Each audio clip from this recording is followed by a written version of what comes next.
In this session we will explore the basic functionality of Scilab. We start off by exploring the Scilab interface. Scilab has an interpreter called console. We enter all commands in the console and Scilab executes it. File browser is used to open scripts and function files for use in Scilab. We can set the working directory where the files are stored.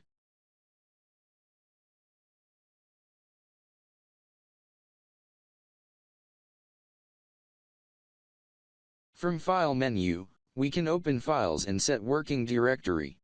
From Applications menu, we can open Scinotes, which is an editor to create script and function files. We can also use Module Manager Atoms, which is used to download and install toolboxes available for Scilab.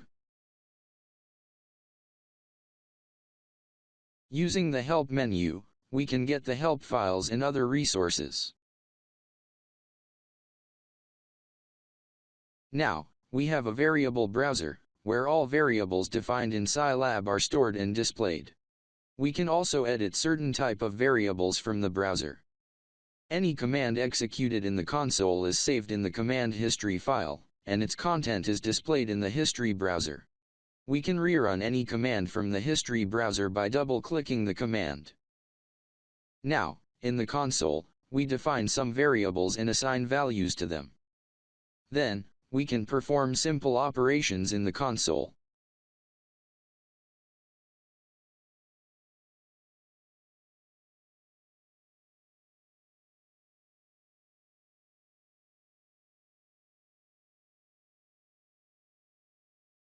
After executing any command, we get the output in the answer variable, and is displayed in console.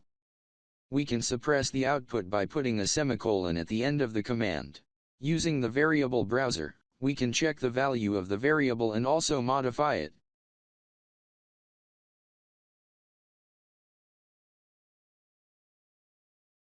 Now, after exploring the interface, we look at the functions available in Scilab for creating programs, which forms the basic building block of mathematical programming. Here is a list of basic functions which we know. When we define variables in Scilab, they are shown in the variable browser. If we want to delete any variable, we use clear command. We can define variables with global keyword for use across multiple functions, and to clear global variables, we use clear global function. Variable defined in Scilab environment is not visible to any function, unless we define it as global. We can check if any variable is defined by using exists function, or istdef function. We define some variables in the console.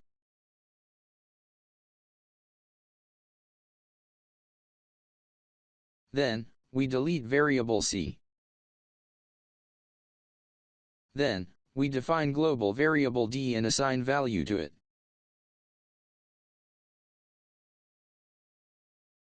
Then, we delete the global variable d. Then, we delete all the variables. Scilab has some special symbols that are used in many situations. Colon operator is used in array and matrix operations, and also to define linear arrays ranging from one point to another. Dollar operator is also used in array and matrix operations. We can get the last entry of an array or matrix using dollar operator. We also have some predefined variables starting from % symbol like Euler number and Boolean variables. Here, we define an array of numbers from 0 to 5 using colon operator. Then, we define another array ranging from 0 to 10 in steps of 0.5. Now, to get the last entry in the array we use dollar operator. Here, we see some important elementary functions. Linspace function returns a linear array, where n is the number of points required in the array. MeshGrid and NDGrid functions return arrays of coordinates required for plotting data. Size function is used to get the number of rows and columns of matrix and array objects. Is-equal function is used to compare the data of two variables. Now, we define a linear array using linspace, ranging from 0 to 5, divided in 8 points. We can check the size of the variable with size command. Here, n is number of rows and m is columns. Now, we define x and y array, which represents a 2D surface. Then using mesh grid function, we get a grid of points with its coordinates, in the x and y array, which is used to plot data on the surface using plot commands. Now, for ND grid function, we reuse the x and y arrays, which we defined earlier for the surface. It is also used to generate a grid of nodes for plotting data.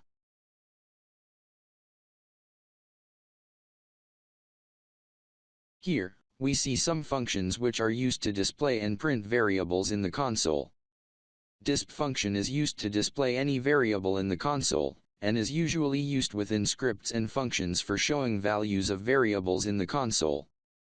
mprintf also prints the output to the console but has C language style string formatting rules. msprintf will return a formatted string to a string variable, which we can use it later for saving to a text file. Load and save functions are used to read and write variables to binary data file.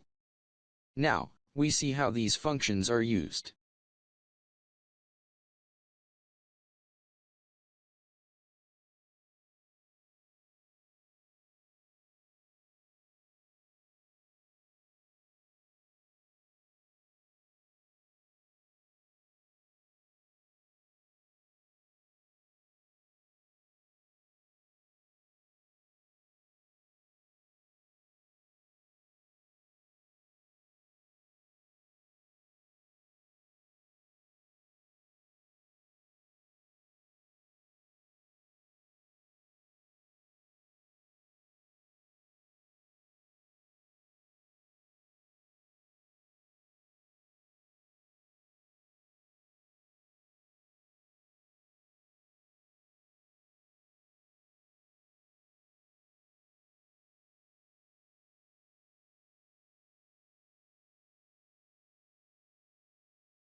Now, we have some variables in the variable browser, which we will save in the file, using save function.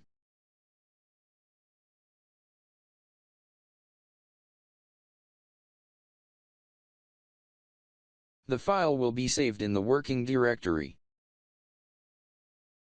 Then, we clear all variables and also clear the console. Now, we use load function to read the file and load all variables back into Scilab.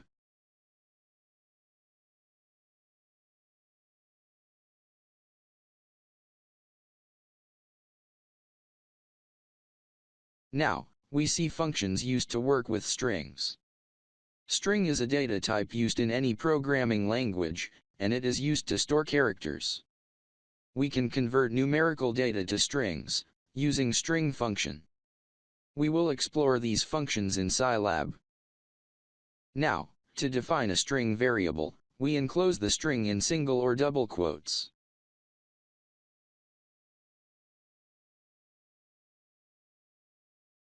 In the variable browser, we can see that the data type of the variable str is string. Now, we define a variable a having numbers. We then convert it to string variable with string function.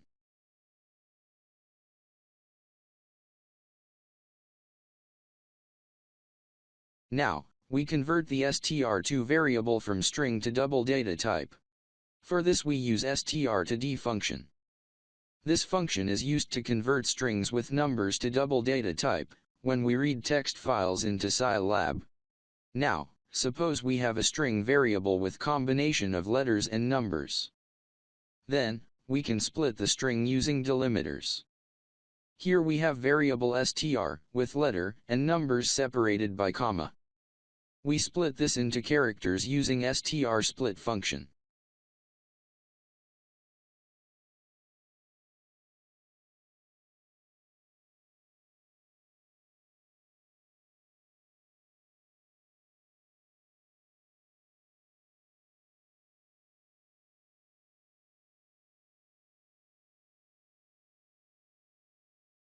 From the function we get array of characters, from which we combine the numbers into one string, and convert the numeral string into double data type.